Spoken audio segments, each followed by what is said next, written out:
ठीक है, चलो। ओके, कोई बात नहीं मिथुन, कोई बात नहीं। आलोक, रुपेश, पंकु, चलो स्टार्ट कर रहे हैं। कल की क्लास में काफी मसला हम आगे तक बढ़ा चुके थे, अब उसके आगे देखते हैं। देखो यार, कल की क्लास में जो मसला बढ़ चुका था, काफी आगे तक बढ़ चुका था अगर मैं सच बताऊं आपको। और इसके बाद जो टॉपिक अपन लोग इधर दबोचने वाले थे, वो टॉपिक था यहाँ पर कि मैं आपको यूरोप की पर्वतमालाएं बता चुका था, ठीक है, कि कौन कौन सी यूरोपियन पर्वतमालाएं आपको देखने को मिलती हैं। इसके आगे मैं माउंटेन्स की बात कर रहा था, ठीक है, याद रखिएगा। माउंटेन्स जितनी भी पर्वतमालाएं हो चुकी थी, इसके बाद मैं आपके ज्वालामुखियों की बात कर रहा था, तो उसको स्टार्ट करते हैं, ज्वालामुखियों की, ठीक है, चलो।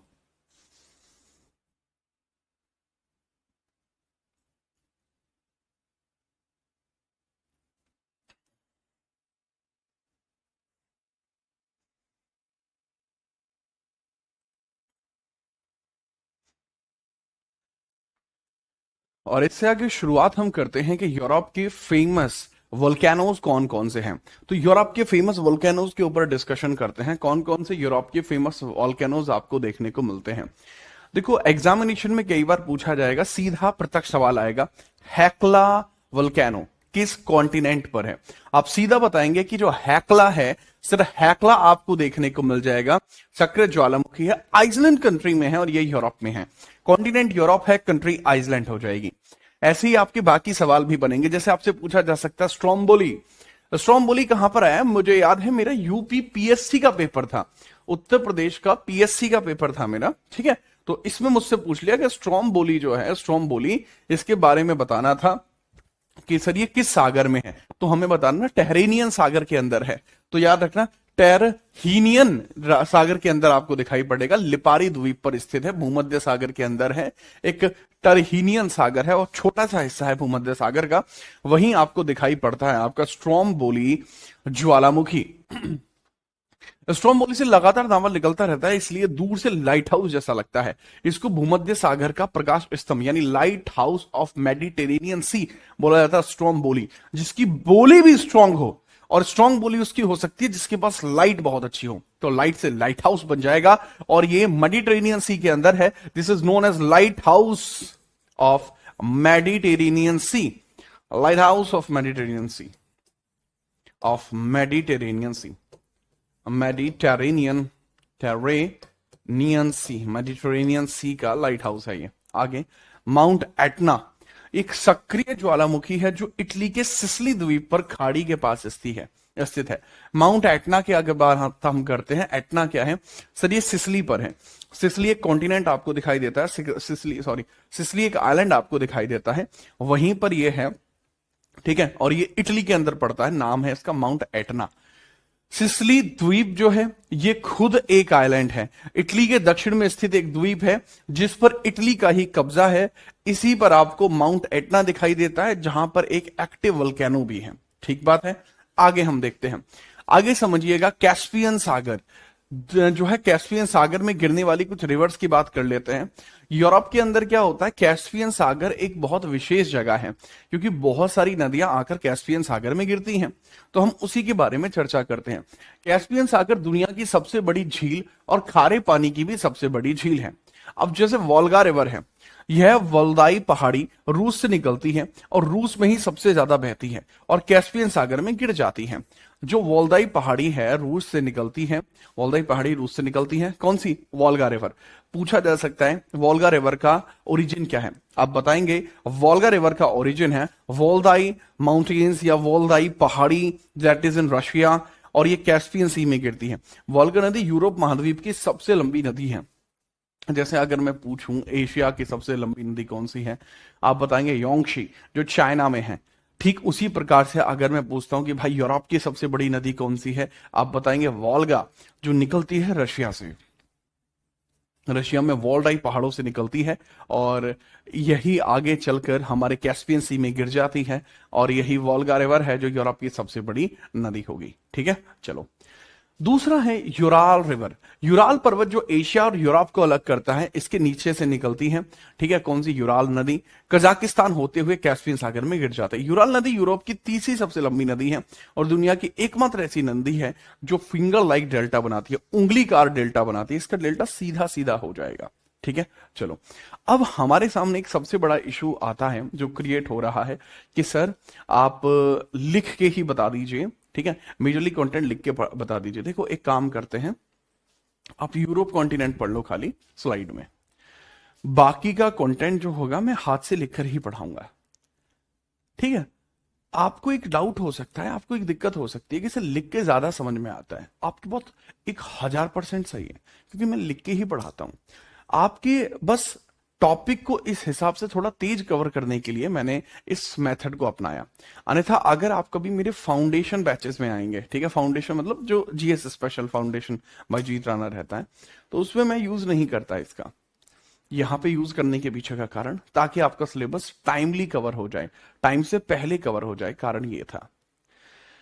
पता है कई बार क्या होता है ना, बच्चे बुरा भी मान जाते हैं, उनको कई बार फिर ये भी लगने लगता है कि ये शिक्षक हमें नहीं समझा सकता या ये शिक्षक हमें नहीं पढ़ा सकता, इससे एक नेगेटिव इमेज भी क्रिएट होती है। मुझे उस बात का भी डर रहता है कि कहीं बच्चे मुझे लेकर गलत ना सोचने लगे, हैं, ऐसा रहता है। बहुत सारे बच्चे सोचने भी लगे होंगे शायद, बट पता है एक चीज होती है टाइम, तो टाइम के कवरेज की वजह से मैंने ऐसा किया। जो पुराने छात्र हैं वो मुझे जानते हैं, भली भांति स्वरूप से जानते हैं, उन्हें कभी इसमें कोई दिक्कत नहीं आएगी। उन्हें पता है कि भाई अगर कह रहा है तो कोई बात रही होगी, वरना ये भाई बोलता ही नहीं है।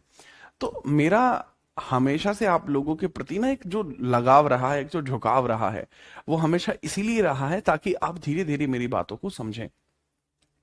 अब क्योंकि अगर आपकी डिमांड बहुत ज्यादा ये है कि हैंड रिटन ही पढ़ाइए, तो हम ऐसा करेंगे, आगे के जितने भी कॉन्टिनेंट होंगे उसमें कोई भी स्लाइड का यूज अपन नहीं करेंगे, हाथ से ही मैं पढ़ा दूंगा, ठीक है।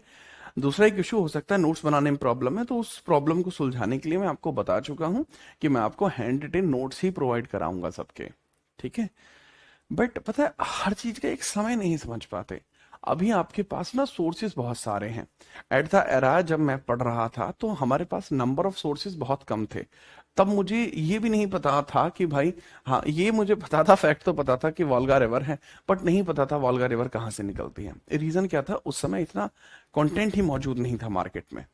अभी मुझे ऐसा लगता है कि भाई शायद आज लोग ना पहचान पाए कि मैंने इस इंडस्ट्री को क्या दिया। एक समय आएगा जब पूरी इंडस्ट्री पहचान पाएगी कि द जीत राणा ने इस इंडस्ट्री को क्या दिया। अगर आपको लग रहा है ना इतनी डेप्थ पे कंटेंट आना जो शुरू हुआ है, आप शुरुआती दिनों में देखना जब मैं पढ़ा रहा था, आई स्टार्टेड इन 2023, 2023 में मैं ऑनलाइन आया हूं, ठीक है। जब कंपटीशन भी कम था, मैंने कब कहा कंपटीशन कम नहीं था कंपटीशन कब था। मैं खुद बताऊं, मेरे मेंस में तो खैर बहुत ज्यादा नंबर थे, मेरे प्री में काफी कम नंबर थे मेरे, बट स्टिल सेलेक्ट हो गया। रीजन क्या था, क्योंकि कंपटीशन वैसा नहीं था, है ना। तो एक रहता है, this is like a mentality. तो आप निश्चिंत रहना, मैं हर उस एक तरीके से पढ़ा सकता हूं जिस तरीके से आपको पढ़ना पसंद है। किन्हीं कारणों की वजह से शायद मैं ऐसे पढ़ा रहा हूं, आगे आप देखेंगे मैं किसी दूसरे तरीके से पढ़ा रहा हूंगा, क्योंकि मेरा एक हमेशा से एक ऑब्जेक्टिव रहा है कि मैं हर प्रकार के बच्चे को बहुत अच्छे प्रकार से पढ़ा पाऊं। तो कई बार चीजें होती हैं, ठीक है। अगर आपको कभी लगे ना कि अरे सर परेशानी हो रही है, आप उस परेशानी के दौर से 1 या 2 दिन गुजर जाना, फिर अपन देख लेंगे, ठीक है। चलो मैंने इनके बारे में बताया आपको, ठीक है सर। इसके बाद हम बात करते हैं, देखो कैस्पियन सी क्या है, रशिया के नजदीक में है कैस्पियन सी, ठीक है। अब कैस्पियन सी में गिरने वाली नदी 2 हुई है हमारी, यूराल है एंड आपका वोल्गा है, यूराल एंड वोल्गा, जय माता दी। और दूसरा मैं समझाना चाहूंगा, वोल्गा और यूराल दोनों में अगर बताता हूं तो यूराल वो है डिवाइड्स रशिया एंड डिवाइड, ठीक है, Asia and Europe. Asia Europe के बीच में एक विभाजन करती हैं। ये यूरोप पर्वत श्रृंखला से निकल के आती है और कैस्पियन सागर में गिर जाती है। अब अगर हम इसी बात करते हैं, यूरोप कॉन्टिनेंट की बात करती हैं, तो यूरोप के पास एक और भी हिस्सा है जिसको हम बोलते हैं ब्लैक सी, ठीक है। ब्लैक सी में गिरने वाली नदी कौन सी है सर? ब्लैक सी में गिरने वाली नदी कौन कौन सी होंगी? डैन्यूब, जर्मनी के ब्लैक फॉरेस्ट पर्वत से निकलती है, दुनिया में सबसे ज्यादा 10 देशों में होकर बहने वाली रिवर है डैन्यूब। डैन्यूब फेमस क्यों है? डैन्यूब के फेमस होने के पीछे का रीजन सबसे बड़ा यही है कि जो डैन्यूब है वह सबसे अधिक देशों से निकलती है, 10 देशों से होकर निकलती है। और यह नदी Germany, Austria, Hungary, Serbia, Romania, Moldova से होते हुए काला सागर में गिरती है। इस नदी के किनारे यूरोप के 4 देशों की राजधानियां हैं। मतलब आप देखते हैं कि जैसे भारत की राजधानी किस नदी के किनारे, यमुना के किनारे है। ठीक उसी प्रकार से अगर हम देखते हैं कि जब डेन्यूब रिवर निकलती है आपकी ब्लैक फॉरेस्ट से निकलती है जो जर्मनी में है, तो इसके किनारे पर आपको 4 कैपिटल्स देखने को मिल जाती हैं। कौन कौन सी हैं आप समझना। पहली है वियना, ऑस्ट्रिया की कैपिटल। ब्यूडापेस्ट हंगरी की है। बेलग्रेड सर्बिया की है। और जो आपका ब्रतिस्लावा है वो स्लोवाकिया की है। किसकी है? स्लोवाकिया की है। तो 4 दिशाओं में निकलती है। ठीक है, 4 दिशाओं में निकलती है। सॉरी, एक दिशा में ही निकलती है, 4 कैपिटल्स के नजदीक से निकलती है। तो डेन्यूब रिवर इसलिए बहुत ज्यादा फेमस है। तो डेन्यूब रिवर का अपना एक अलग दबदबा रहा है। निकलती कहां से है Danube river? Sir, Danube river जो निकलती है वो निकलती है जर्मनी ब्लैक फॉरेस्ट से। 4 राजधानियां इस पर बसी हुई हैं, वियना, ब्यूडापेस्ट, बेलग्रेड और आपके Bratislava. Vienna is the capital of Austria, Budapest is the capital of Hungary, और सर्बिया की कैपिटल आपकी जो हो जाएगी दैट इज बेलग्रेड, एंड आपकी स्लोवाकिया की हो जाएगी ब्रातिस्लावा। और यहां पर निकलती है डेन्यूब रिवर। परफेक्ट है। ठीक है, चलो आगे हम बात करते हैं। लीजिए, फिर हम काला सागर और अजोब सागर में गिरने वाली अन्य रिवर की बात करते हैं। तो ये क्या है? Other rivers of Black and Azov sea. Dnieper river, spelling D से शुरू होती है, नीपर बोलते हैं। नीपर रिवर रूस की वोल्दाई पहाड़ी से निकलती है और काला सागर में गिरती है। नीपर नदी को यूक्रेन की लाइफलाइन कहा जाता है क्योंकि यह पानी का सबसे ज्यादा आपूर्ति करती है। यूक्रेन की राजधानी जो खीव है, ठीक है, खीव कैपिटल आपको जो देखने को मिलती है खीव, खीव इसी नदी के मुहाने पर है या किनारे पर है। निरस्तर, नाइस्टर रिवर है, डॉन रिवर है, ठीक है, रूस से निकलती है, अजोब सी में गिरती है, यूक्रेन और मोल्दोवा के सीमा क्षेत्र में बहती है और ब्लैक सी में गिरती है। तो इन रिवर्स के बारे में भी आप थोड़ी थोड़ी बातें आप याद रखेंगे।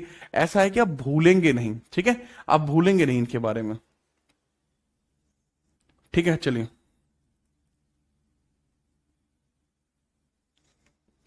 ठीक है, और धीरे धीरे आप चीजों को याद भी रखेंगे उसी स्तर पर।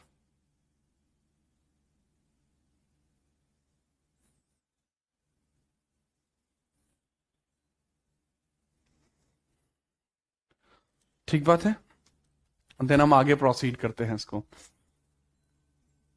ठीक, तो ये भी हम समझ पाए। अब there is one more another reason कि आपको बाइलिंगुअल कंटेंट का रहता है। बाइलिंगुअल कंटेंट भाई, जो मेजर चीजें हैं, major terms is in the bilingual theory.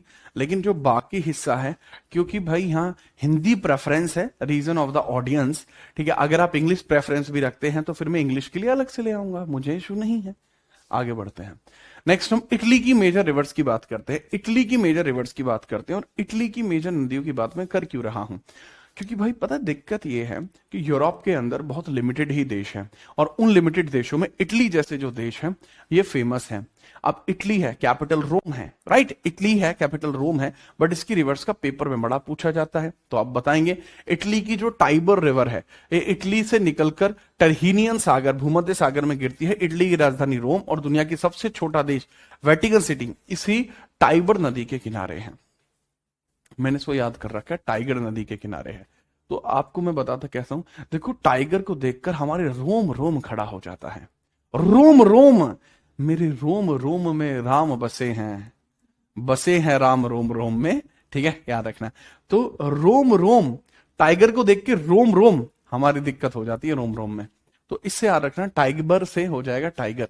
तो टाइबर नदी के किनारे है रोम, और इतना वेटिकन सिटी है, ठीक है, वेटिकन भी इससे याद रह जाएगा, ब्रिटिश नेम है वेटिकन। ठीक है, पो ये इटली से निकलती है और एड्रियाटिक सागर से गिरती है, इसे इटली की गंगा कहा जाता है। पो नदी के द्वारा बनाए गए मैदान को लमड़ी का मैदान कहा जाता है, और लमडे इसको लोम्बार्डी बोलते हैं, हिंदी में लमड़ी बोलते हैं। इटली के 2 शहर, मिलान इटली का मैनचेस्टर है, और ट्यूरिन इटली का डेट्रॉइट है, इसी नदी पो के किनारे है। देखो मिलान क्यों फेमस है? आप करनौजला सुनते हैं? आप में से कोई करनौजला अगर सुनता हो, ठीक है, तो मिलान में शॉपिंग करने के बारे में करनौजला कई सारे गानों में बोलता है। ठीक है, कि भाई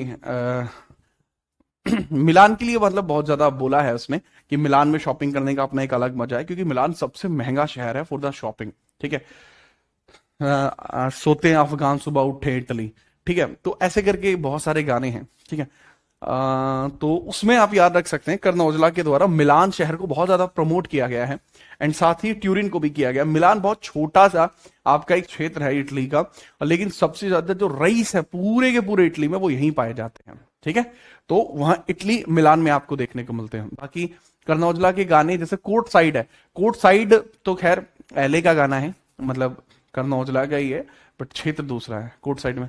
ਨੀ ਐਲੇ ਵਿੱਚ ਐਲਵੀ ਮੈਂ ਲੈ ਕੇ ਦੇਵਾਂ ਪਾਉਣ ਨੂੰ, कोर्ट साइड चल नाल देखी लेब्रोन ਨੂੰ, वो सुना होगा, बट वो एले की बात कर रहा है, ठीक है, लॉस एंजलिस। वो मिलानो की भी बात करता है, मुझे एग्जैक्टली याद नहीं आ रहा, बट मिलानो बहुत याद है मुझे, बट अभी याद नहीं आ रहा। ठीक है, तो रहता है। और ट्यूरिन इटली का डेट्रॉइट है, मतलब यहां ऑटोमोबाइल्स बहुत ज्यादा बनते हैं ट्यूरिन में। अभी रिसेंटली जो आपकी G20 समिट हुआ था, ठीक है, सॉरी, जो G7 समिट हुआ था वो भी आपका डेट्रॉइट इटली के यानी कि ट्यूरिन में हुआ था, तो थोड़ा सा इसमें भी याद रखना।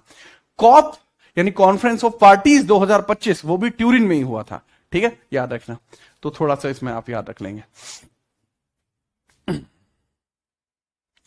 आगे हम बात करते हैं आइसबेरिया प्रायद्वीप, पोलैंड और जर्मनी की रिवर्स। टैगस, आइसबेरिया प्रायद्वीप स्पेन और पुर्तगाल की सबसे लंबी नदी है, ठीक है, ओके।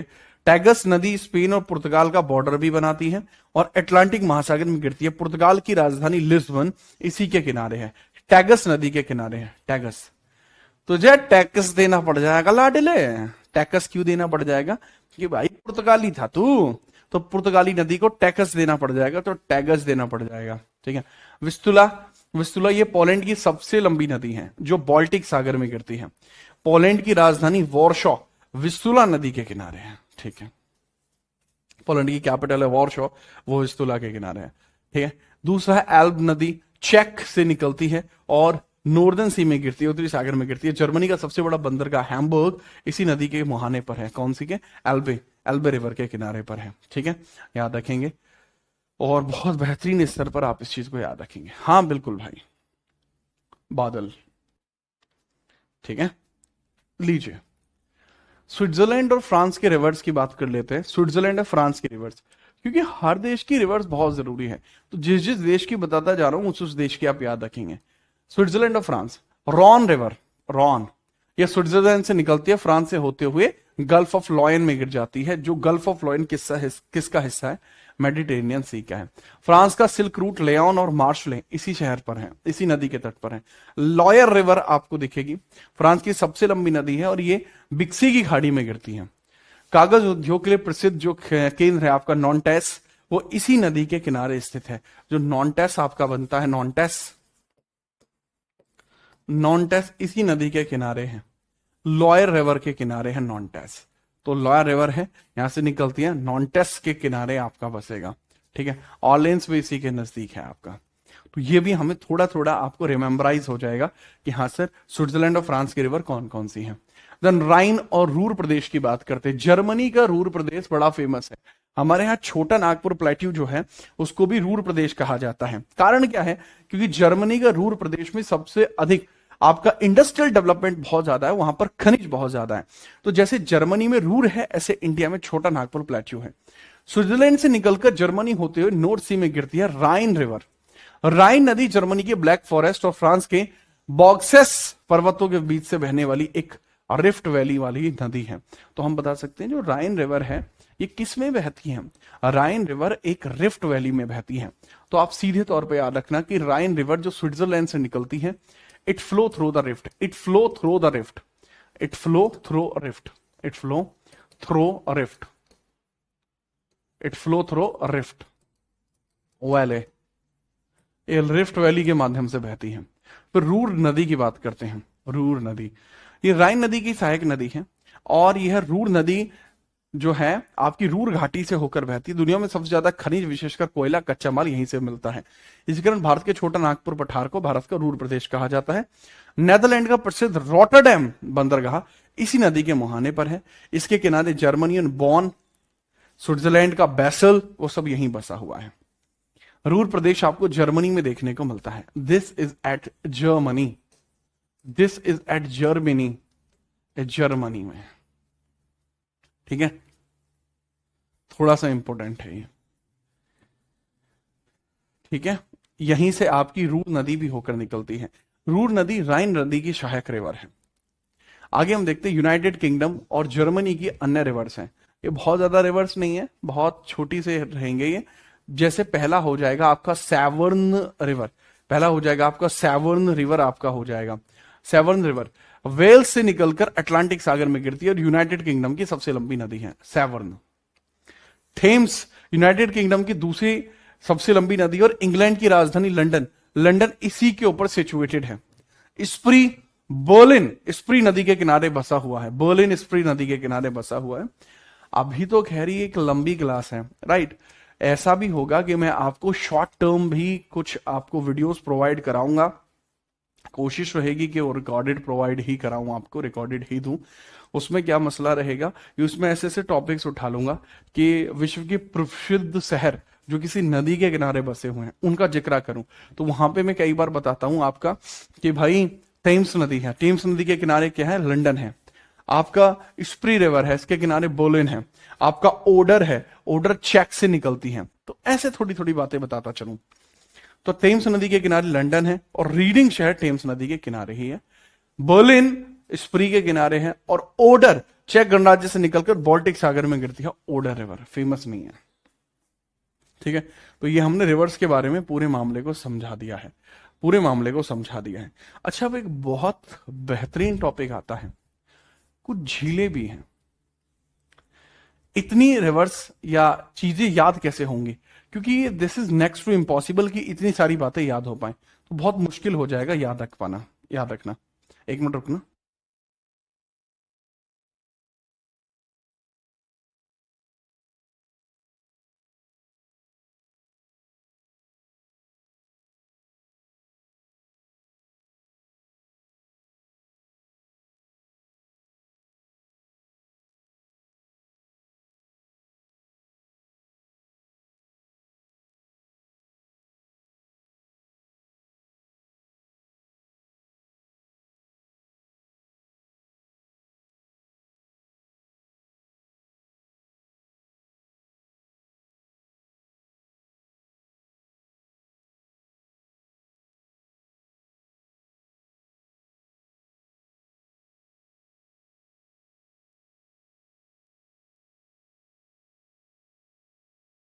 ठीक है भाई, आगे बढ़े। लीजिए, तो यूरोप की प्रमुख लेक्स की बात करते हैं। कुछ ऐसी लेक्स हैं, देखो लेक्स सुनते ही आपके दिमाग में नॉर्थ अमेरिका भी आना चाहिए, क्योंकि वहां पर आपको द ग्रेट लेक्स देखने को मिलती है, जो 5 अलग अलग ग्रेट लेक्स हैं। बट यहां पे यूरोप भी कम नहीं है, यहां पर भी आपको लगभग 5 ही लेक्स देखने को मिलेंगे जो बड़ी फेमस है। अब यहां पे जो फिनलैंड है, that is known as the country of the lakes, ऐसा भी होता है। बट समझिए, फिनलैंड में हजारों झील होने के कारण इसको country of land of lakes भी कहा जाता है। लेकिन इंपॉर्टेंट है, लेक लदोगा रूस में स्थित है और यूरोप की मीठे पानी की सबसे बड़ी झील कौन सी है, लेक लादोगा, सिर्फ यही याद रखना। ओनेगा, यह भी रूस में और यूरोप की दूसरी सबसे बड़ी मीठे पानी की लेक है, इसके अलावा और नहीं, ठीक है। जेनेवा लेक, आपको पता है जेनेवा एक शहर है जो स्विट्जरलैंड में है, तो ये भी स्विट्जरलैंड में है। कॉन्स्टेंस, ये आल्प्स माउंटेन पर स्थित है, कॉन्स्टेंस बहुत है इसका डिस्टेंस। वार्नर, स्वीडन की सबसे बड़ी लेक है, लेक वार्नर, बात खत्म हुई। Lake Warner, this is longest lake of, या फिर कह सकते हैं this is largest lake of Sweden. इतना ही पर्याप्त है। लेकिन इसके बाद जो पॉइंट आपका स्टार्ट होगा वो बहुत खतरनाक है। यूरोप की प्रमुख जल संधियां एक अलग ही टॉपिक है और बहुत ही खास टॉपिक है, बार बार इसमें से सवाल पूछे जाते हैं। देखो, जल संधि का टॉपिक जरूरी है, इसलिए मैं इसके बारे में बहुत ध्यानपूर्वक बताऊंगा। जैसे यूरोप में आपको एक जल संधि देखने को मिलती है जिसको बोलते हैं जिब्राल्टर। जिब्राल्टर जल संधि 14 किलोमीटर चौड़ी जल संधि है, अटलांटिक महासागर को भूमध्य सागर से जोड़ती है। यह करती है अटलांटिक को किससे जोड़ती है, अटलांटिक को, अटलांटिक महासागर है, इसको भूमध्य सागर से जोड़ती है। अटलांटिक को जोड़ती है मेडिटेरेनियन से, मेडिटेरेनियन से जोड़ती है, मेडिटेरेनियन से जोड़ती है। तो अटलांटिक को सीधा जोड़ दिया जाता है मेडिटेरेनियन से। तो हमें यहां पर यही समझ में आता है कि अटलांटिक मर्ज टू मेडिटेरेनियन, पहला पॉइंट है, ठीक है। इसे भूमध्य सागर की कुंजी भी कहा जाता है। रीजन क्या है? भूमध्य सागर में जाने का सबसे बढ़िया तरीका केवल जिब्राल्टर जल संधि ही है, अगर आप पानी के रास्ते से प्रवेश करना चाहते हैं। ये यूरोप को अफ्रीका से अलग करता है। जो यूरोप है, यूरोप को पूरी तरीके से अफ्रीका से अलग कर देता है। ठीक है, तो ये भूमध्य सागर में अगर जाना है तो भैया आपको ऐसे ही जाना पड़ेगा, क्योंकि यह अटलांटिक महासागर को किससे जोड़ती है? मेडिटेरेनियन सी से, यानी भूमध्य सागर से इसको जोड़ती है। इस बारे में पूरी तरीके से आप रखेंगे याद। भाई मुझे बहुत पसंद है जल संधि, बार बार पेपर में आती है इसलिए पसंद है। दूसरी है आपकी बेनोफेसिया की जल संधि, स्ट्रेट ऑफ बोनिफेशियो, इटली के सर्दीना द्वीप पर फ्रांस को कोर्शिया से अलग करती है और यह टरहीनियन सागर को भूमध्य सागर से जोड़ती है। याद रखना जरूरी है, बिल्कुल भी नहीं, पेपर में कभी भी नहीं पूछी गई, तो you may skip this. Messina बिल्कुल स्किप कर सकते हैं। इटली के मुख्य प्रायद्वीप भूमि को सिसिली द्वीप से अलग करती है। यह टरहीनियन सागर को अवेनियन सागर से जोड़ती है। क्या ये जरूरी है? ये भी जरूरी नहीं है। जो जरूरी है मैं बताता चल रहा हूं, जैसे जिब्राल्टर जल संधि बहुत जरूरी है। याद रखने के लिए इन दोनों में अगर जाओगे तो मेसीना की संधि जरूरी है, क्योंकि इटली का ही एक द्वीप है जिसका नाम है सिसिली, तो इटली को सिसिली से अलग करती है। और सागरों की बात करें तो टरहीनियन को आयोनियन से जोड़ती है। टरहीनियन सागर मेडिटेरेनियन सी का ही एक हिस्सा है। चलें सर आगे बढ़े, आगे देखें। यूरोप की और भी जल संधियां हैं। अभी तक हमें मेरीनिया याद हुई है, सॉरी मेसीना याद हुई है, जिब्राल्टर याद हुई है, दो याद हुई हैं अभी हमें। तीसरा है नॉर्थ चैनल, स्कॉटलैंड से नॉर्थ आयरलैंड से अलग करती है। अटलांटिक महासागर को आयरिश सागर से जोड़ती है। जरूरी है? जी हाँ, नॉर्थ चैनल जरूरी है। सेंट जॉर्ज चैनल आयरलैंड को ब्रिटेन से अलग करती है और यह आपके सेल्टिक सागर को आयरिश सागर से जोड़ती है। यह भी जरूरी है। सेंट जॉर्ज चैनल यह किसको अलग करती है सर? आयरलैंड और ब्रिटेन को। ये आयरलैंड और स्कॉटलैंड को। डोवर जल संधि बहुत बहुत जरूरी है। फ्रांस को इंग्लैंड ग्रेट ब्रिटेन से अलग करती है। यह इंग्लिश चैनल और उत्तरी सागर को जोड़ने का काम करती है। जो इंग्लिश चैनल क्षेत्र है, इंग्लिश चैनल को जोड़ेगी और साथ में जो हमारा उत्तरी सागर है, नॉर्दर्न सी है, यह उसको भी जोड़ती है। तो ये जल संधि यूरोप की शान है। यूरोप की शान में एक और चीज आपको यहां पर यूरोप की प्रमुख जल संधियों में कुछ कैनाल्स भी दिखाई पड़ेंगे, जैसे कर्च है। कर्च क्रीमिया प्रायद्वीप को रूस से अलग करती है और यह अजोब सागर को काला सागर से जोड़ती है। अजोब को किससे जोड़ती है? काला सागर से जोड़ती है। और ये क्रीमिया प्रायद्वीप जो हिस्सा है इसको रूस से अलग कर देती है। जरूरी है। कर्च भी जरूरी है, बॉस्फोरस भी जरूरी है, कील रिवर भी जरूरी है। बॉस्फोरस की जल संधि क्या है? ये प्राचीन रेशम मार्ग पर है और ये मरमरा सागर को काला सागर से जोड़ती है। देखो बॉस को देखते ही सबको एकदम मरमरी आ जाती है और सब कुछ काले काले बहाने लगते हैं, कुछ डार्क माइंडेड हो जाते हैं। और ये एशिया को यूरोप से अलग करती है। एशिया में टर्की एंड यूरोप में इस्तांबुल, उनको अलग करती है। कील नहर बाल्टिक सागर को उत्तरी सागर से जोड़ती है और डेनमार्क तथा जर्मनी को अलग करती है। डेनमार्क और जर्मनी को अलग करने का काम किसका है? कील नहर का है। कील का देखो, नील नदी फेमस है और कील नहर फेमस है। मैं दोबारा बता रहा हूं, नील नदी फेमस है और कील नहर फेमस है। ठीक है, याद रखेंगे, शाबाश। तो ये होती हैं जो फेमस आपको जल संधियां देखने को मिल जाती है यूरोप की। ठीक है, बेहतरीन। अब हम बात करते हैं यूरोप के अंदर कुछ घास के मैदान हैं जो फिर बता दूं मैं आपको बड़े फेमस हैं। घास के मैदान है बड़े फेमस। अब जैसे मैंने आपको बताया था कि भाई पंपास है, तो कहां का है पंपास? अर्जेंटीना का है। वेल्ड्स है, ऑस्ट्रेलिया के ग्राउंड्स होते हैं। डाउन्स है, ऑस्ट्रेलिया के ग्राउंड्स होते हैं। तो ठीक उसी प्रकार से आपके घास के मैदान बनते हैं। ठीक है, याद रखेंगे, उन्हीं घास के मैदानों से प्रश्न बनते हैं। प्रेरी है सर, नॉर्दर्न अमेरिका में है। यूरोप के अंदर घास के मैदानों को क्या कहेंगे सर? ये तो सवाल बनना चाहिए। मैं भाई बनता भी है, बनना क्या चाहिए?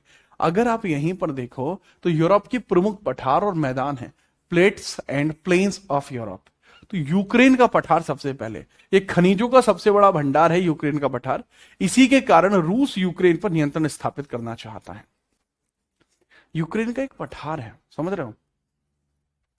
और यूक्रेन का यही पठार सबसे बड़ा इशू क्रिएट कर रहा है। किसके लिए इशू क्रिएट कर रहा है सर? रशिया के लिए। रशिया इसी वजह से कब्जा चाहता है। जमोरा का मैदान, स्पेन में पड़ता है और गेहूं के उत्पादन के लिए प्रसिद्ध है। जमोरा, या जमुड़े, तो जमोरा याद हो जाएगा। मसेटा, ये स्पेन के आइसबेरिया में है, ये भी आपका प्रसिद्ध है, स्पेन की राजधानी मैड्रिड इसी पर स्थित है, ठीक है, फेमस है उद्योगों के लिए। पोल्डर का मैदान नीदरलैंड में स्थित है, समुद्र के पानी को पीछे धकेलकर बांध बनाकर भूमि का निर्माण किया गया पोल्डर डैम पर। तो पोल्डर डैम भी आपका प्रमुख पठारों में से एक क्षेत्र आपको दिखाई पड़ेगा, ठीक है, प्रमुख पठारों में से एक क्षेत्र आपका दिखाई पड़ेगा। मैंने आपको क्षेत्र बताए। अब घास के मैदान, स्टेपीज और पुस्ताज, मुख्य रूप से यूक्रेन, रूस और मिडल एशिया, यूक्रेन, रूस और मिडल एशिया, ये जो क्षेत्र है ना, यूक्रेन के, रूस के और मिडल एशिया के, इन क्षेत्रों के बारे में हमेशा याद रखना कि यहां चारनोजम यानी काली मिट्टी पाई जाती है। और यूक्रेन में इसको गेहूं का कटोरा बोलते हैं जी, यानी ब्रेड बास्केट या व्हीट बोल इसको कहा जाता है, ठीक है। पुस्ताज घास का मैदान आपका ये है, हंगरी देश में स्थित है, और पुस्ताज घास का मैदान भी गेहूं की खेती के लिए फेमस है। याद रखने की ट्रिक है, राजा रजवाड़े जो ताज पहनते हैं वो कभी भूखे नहीं रहते, तो भूखे ना रहने से हंगरी हो जाएगा और पुस्ताज इसके अंदर करेक्ट आंसर मैचअप कर जाएगा, ठीक है, याद रखिएगा थोड़ा।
भाई जी, आ, मैं क्षमा चाहता हूं आपका, मैंने इतना समय लिया। एक्चुअली यार पता नहीं हुआ क्या है, सुबह से ही क्या हुआ है, बहुत सारे कॉल्स आ रहे हैं और वो बहुत अलग अलग जगह से आ रहे हैं, मतलब सम अनएक्सपेक्टेड अननेचुरल, मतलब प्रोफेशनली बात कर रहा हूँ मैं, पर्सनल लेवल पे बात नहीं कर रहा कि घर से फोन आ रहा है, नहीं, प्रोफेशनली अलग अलग लोगों के फोन आ रहे हैं। जैसे अभी जो कॉल था ये डीजीपी सर का कॉल था भाई, पहले उनके किसी पर्सन ने फोन करा था, तो मैंने उठाने वाला, तो मैं इसको भी नहीं था, तीसरा फोन था, मैंने उठाया तो कहा कि हेलो, मैं यहाँ से ये बात कर रहा हूँ, सर आपसे बात करना चाह रहे हैं। मैं क्या हुआ क्या, तो कुछ नहीं, just a natural routine call था, ठीक है। भाई जीवन में आप कभी भी ना हीरो बनने की कोशिश मत करना, नेवर बी हीरो, ठीक है, कभी हीरो बनने की कोशिश गलती से भी मत कर देना, बता रहा हूं मैं आपको। अरे कॉल बॉम्बर नहीं है सतेंद्र भाई, कॉल बॉम्बर मुझे पता है क्या होता है, ये तो कॉल ही बॉम्ब है। ठीक है, तो मैं वैसे बता रहा हूँ, कभी हीरो मत बनना जीवन में। हीरो बनो तो फिर जिगरा मेरे जैसा होना चाहिए आपका भी। आगे हम बात करते हैं, क्योंकि हम घासों के मैदानों की बात कर रहे हैं, उसके बारे में आप समझिएगा। थोड़े से इंपॉर्टेंट इंपॉर्टेंट चीजें आपकी रहती हैं।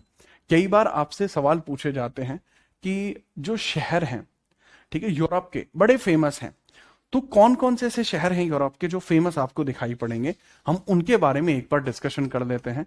फेमस सिटीज जो आपकी अलग अलग रही हैं, थोड़ा सा इसके बारे में हम चर्चा कर लेते हैं।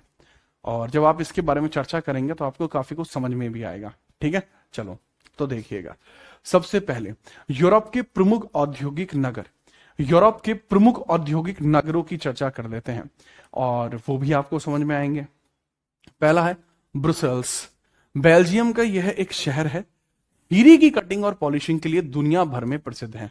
ठीक है, तो मैंने बताया ये ब्रुसेल्स है, ब्रुसेल्स बेल्जियम का यह एक शहर है, हीरे की कटिंग और पॉलिशिंग के लिए दुनिया भर में प्रसिद्ध है। जैसे भारत में सूरत है, जैसे भारत में सूरत है तो वो भी प्रसिद्ध है। ठीक है, दूसरा लेले, ये भी फ्रांस में है और लोहा उद्योग के लिए बहुत महत्वपूर्ण है लेले। और रॉटरडैम नीदरलैंड का एक शहर है जो शिप निर्माण के लिए प्रसिद्ध है, और रॉटरडैम का एक शहर है जो शिप निर्माण के लिए प्रसिद्ध है, रॉटरडैम। ज्यूरिक, ये भी स्विट्जरलैंड का एक शहर है जो दुनिया की सबसे महंगी घड़ियां बनाने के लिए फेमस है। आपने मेरी ब्लू वॉच देखी होगी, अगर किसी ने देखी है ब्लू वॉच, शायद रखी है यहीं पे, दिखाऊं? That is from Zurich. ठीक है, ब्लू वॉच मेरी ज्यूरिक की है। ठीक है, ये भी इंडिया की नहीं है, ये भी बाहर से है। मुझे वॉच का थोड़ा सा रहा था एक टाइम पे। देयर वाज अ टाइम कि मेरे पापा ने एक घड़ी खरीदी थी, तो मैंने पापा से कहा था कि पिताजी आप मेरे लिए भी घड़ी खरीद दीजिए। तो पापा ने कहा था कि भाई जब खुद की खरीदेगा ना, तब तुझे पता लगेगी कि घड़ी क्यों खास होती है। तो फिर जब मैंने खरीदी थी तो मैंने अपनी 2-3 बार की सैलरी जोड़ी थी, तब मैंने एक घड़ी खरीदी थी। और वो ब्लू वाली नहीं है, ये भी नहीं है, वो पुरानी है, राइट। उससे भी पहले एक घड़ी थी मेरे पास। अगर किसी पुराना बच्चा कोई जोड़ा होगा तो सिल्वर कलर की पहनता था मैं, मिड में ब्लैक था उसके। दैट इज फ्रॉम जॉर्ज वर्मानी। अब यहां देख लेंगे फ्रैंकफर्ट, ये जर्मनी का शहर है, ये हवाई जहाज बनाने के लिए फ्रैंकफर्ट प्रसिद्ध है। स्टगार्ट, ये जर्मनी का शहर है, ये ऑटोमोबाइल्स के लिए फेमस है। ड्रेसन्स पूर्वी जर्मनी का शहर है जो चीनी मिट्टी के बर्तनों के लिए फेमस है।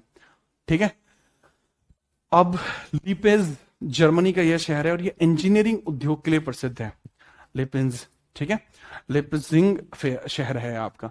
नेक्स्ट है ट्यूरिन, इटली का यह शहर है, ऑटोमोबाइल्स के कारण इटली का डेट्रॉइट कहलाता है। मिलान, इटली का मैनचेस्टर कहलाता है। वेनिस, इटली का यह शहर पूरी तरीके से एड्रियाटिक सागर के पानी पर बसा है। यहां सड़कें नहीं बल्कि नहरें हैं और वाहनों की जगह यहां नावें चलती हैं। That is very famous, right. दूसरा है ओरिएंटल रेल मार्ग भी है, यूरोप का सबसे बड़ा रेल मार्ग है जो फ्रांस की राजधानी पेरिस से शुरू होकर टर्की इस्तांबुल तक जाता है। पेरिस से शुरू होता है and that goes beyond the Istanbul, यहां पर भी पहुंचता है। तो ये क्या है, फेमस शहर है और रेल मार्ग है आपका जो फेमस आपके रहे हैं। ठीक है, याद रखना। इसके अलावा कुछ आपकी यूरोप की कंट्रीज होते हैं जिनको एक अलग अलग विशेष उपनाम दिए जाते हैं, हम उन उपनामों को भी देखते हैं। आप समझिएगा, मध्यरात्रि का देश है नॉर्वे, यहां 6 महीने दिन और 6 महीने रात होती है, दैट इज नॉर्वे है, वो नॉर्वे हो जाएगा आपका नॉर्वे, 6 महीने दिन 6 महीने रात। दूसरा है आपका झीलों का देश, द लेक्स ऑफ, इसको बोलते हैं country of lakes, country of lakes इसको कहते हैं। और ये कहां पे सर, ये फिनलैंड में हो जाएगा, ये फिनलैंड में हो जाएगा। अगला है आपका जॉर्ड, बर्फ के खिसकने से, तटों के कटने से बनी स्थलाकृतियां जो विशेषकर नॉर्वे में मिलती हैं, इसको बोलते हैं। और तीसरा है आपका एड्रियाटिक की रानी, एड्रियाटिक की रानी है, इटली के जल शहर वेनिस को कहा जाता है एड्रियाटिक, इटली का जल शहर है वेनिस, इसको एड्रियाटिक बोलते हैं, right. Miniature Europe, France, France में वो सब कुछ है जो यूरोप में है। मुझे कभी मौका मिलेगा मैं फ्रांस जरूर जाऊंगा। यहां भी किसानों का देश भी फ्रांस को कहा जाता है। यूरोप का अखाड़ा बेल्जियम को कहते हैं। हाँ ठीक है, मजबूत लोग जो होते हैं बेल्जियम में बहुत हैं, सर्बिया में बहुत है, ठीक है, सर्बियन पहलवान। तो शाश्वत एटर्नल सिटी है, इटली को कहा जाता है। यूरोप का खेल का मैदान स्विट्जरलैंड को कहा जाता है। तो दीज आर सिटीज जिनके अलग अलग नाम हैं, ठीक है, स्विट्जरलैंड की सिटी जिनके अलग अलग नाम आपको दिखाई पड़ते हैं, ठीक है। 6 महीने दिन और 6 महीने रात होती है, नॉर्वे इसको बोलते हैं। नहीं, इसमें चेंज है बच्चे, काइंडली चेंज दिस। ये वाला फैक्ट ही गलत है भाई जी, मैंने तो इतना फोकस नहीं किया इस वाले फैक्ट पे। अगर आप फैक्ट समझोगे, नॉर्वे में क्या होता है, इसको मध्यरात्रि का देश क्यों बोलते हैं भाई, इसमें सनशाइन एट नाइट, इसमें रात में सूर्य दिखाई पड़ता है, रात में सूर्य दिखाई पड़ता है, रात में सूर्य दिखता है, रात में सूर्य दिखता है, ठीक है, सनशाइन इन द नाइट, रात में सूर्य आपको दिखाई पड़ता है। कमाल की बात है ये भी, कब दिखाई पड़ता है सूरज, रात में दिखाई पड़ता है। इस बारे में भी थोड़ा थोड़ा आप याद रखेंगे, सनशाइन एट द नाइट, फिर वो भी कहां पे, मध्य रात्रि के देश नॉर्वे में। नेक्स्ट आगे बढ़ते हैं, यूरोप की प्रमुख दर्रे और महत्वपूर्ण तथ्य। प्रमुख दर्रे भी फेमस है क्या यूरोप के, ये बिल्कुल अलग है, ठीक है, पढ़ लेना। बट ग्रेट सेंट बर्नार्ड दर्रा, यह है स्विट्जरलैंड इटली के बीच है।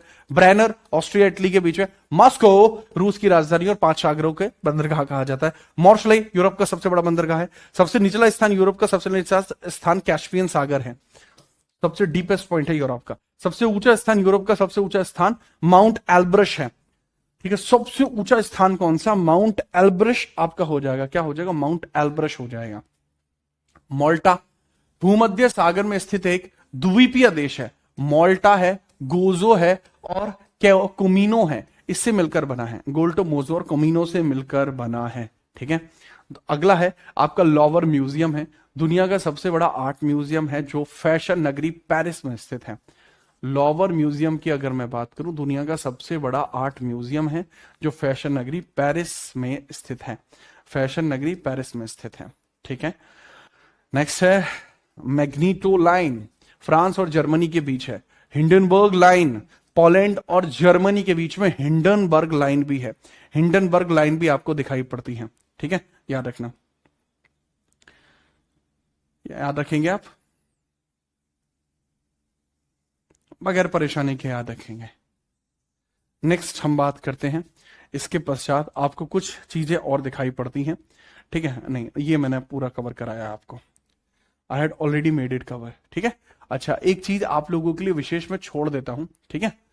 और ये चीज मैंने सिर्फ छोड़ी है, इसको आपको याद रखने की जरूरत नहीं है।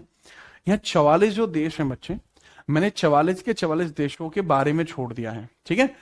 ये मैं दोबारा बता रहा हूं, इसके हर एक को याद रखने की जरूरत नहीं, जो चर्चाओं में रहे केवल आप उसको याद रख लेना, बना मैंने सारा दिया है।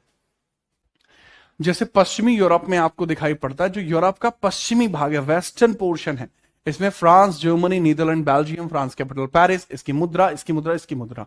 तो इस तरीके से मैंने क्या करके इस पूरे के पूरे कॉन्टिनेंट के हर एक 44 कंट्रियों को यहां पे रख दिया है, ठीक है। चाहे तो आप इन सभी चीजों को देखेंगे तो थोड़ा सा आपके लिए चीजें आसान हो जाएंगी, ठीक है। और बहुत प्यारे तरीके से मैंने इनको रखा है, तो अगर आप देखना चाहें कृपया करके इसे भी देख लेंगे, ताकि पीडीएफ मिलने पर आप लोगों को खुशी रहे, ठीक है।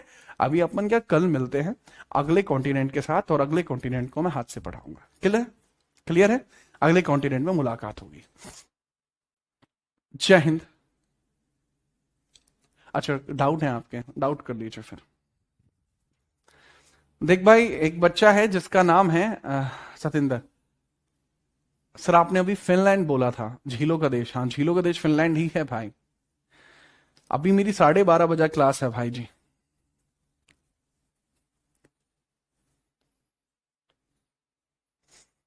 हम्म,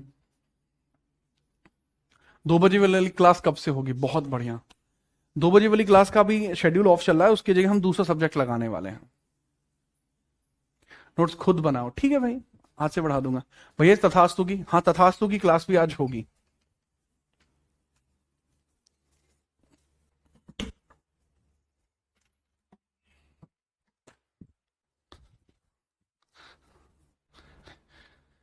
हाँ, तथास्तु की क्लास भी आज होगी। जो वॉच का मैं बता रहा था, that is this blue one, ठीक है। ये देखने में थोड़ी ऐसी आपको लग सकती है, बट इसका मैकेनिज्म बहुत अच्छा है, ठीक है। तो दिस इज लाइक दिस, ये एकदम यूनिक मैकेनिज्म के साथ आती है, ठीक है। तो इसको थोड़ा सा याद रखेंगे। तो फेमस हैं यूरोप के बहुत सारे कंट्रीज रिगार्डिंग द वॉचेस, ठीक है।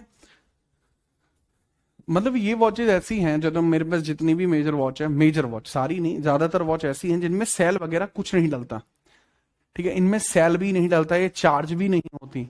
दीज कम विद ऑटोमेटिक, और इनका गारंटी की अगर मैं बात करूं, that is for the life time. Satinder वो एक फैक्ट के बेसिस पर बोला है बच्चे। अगर कॉन्टिनेंट के बेसिस पर आएगा तो यूरोप आएगा, देश के बेसिस पर आएगा तो वो नहीं आएगा। भाई तुम लोगों के बजट में सब कुछ है, मैं इतना महंगा आदमी नहीं हूं भाई कि मैं इतनी ज्यादा महंगी चीजें पहनूंगा, मेरे पास नहीं है भाई इतने पैसे।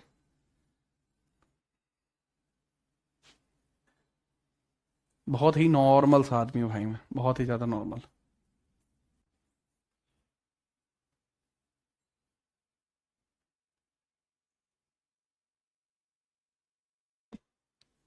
ठीक है, चलिए भाई, अभी हम क्या बात करते हैं। अभी आपसे कल बात करेंगे। बहुत हंसते रहो, मुस्कुराते रहा करो, आप सबकी कमेंट मेरे पास तक आती हैं। हाँ, हमारे व्हाट्सएप की टीम अभी छुट्टी पे है, आज आएगी, ठीक है। तो याद रखना, बहुत बहुत नॉमिनल सा आदमी हूँ भाई मैं, ठीक है। तुम्हें मैं बताऊं कि मेरे घर में एलईडी भी वो है जो मैंने जीके के कंपटीशन में जीती थी। तुम्हें क्या बताऊं, मैं एक छोटी सी एलईडी है जो मैंने जीके के कंपटीशन में जीती थी, वही घर पे लगी हुई है। मैंने साइकिल भी जीके के कंपटीशन में जीती थी, हमारे यहाँ पे कंपटीशन होता था, ठीक है। तो मैं बहुत एकदम ऐसा ही काम डाउन सा बालक हूँ, ठीक है। अच्छा, अब कल मिलते हैं, ठीक है। हंसते रहो, मुस्कुराते रहो, पीडीएफ आपको मिल जाएगा। जय हिंद, वंदे मातरम।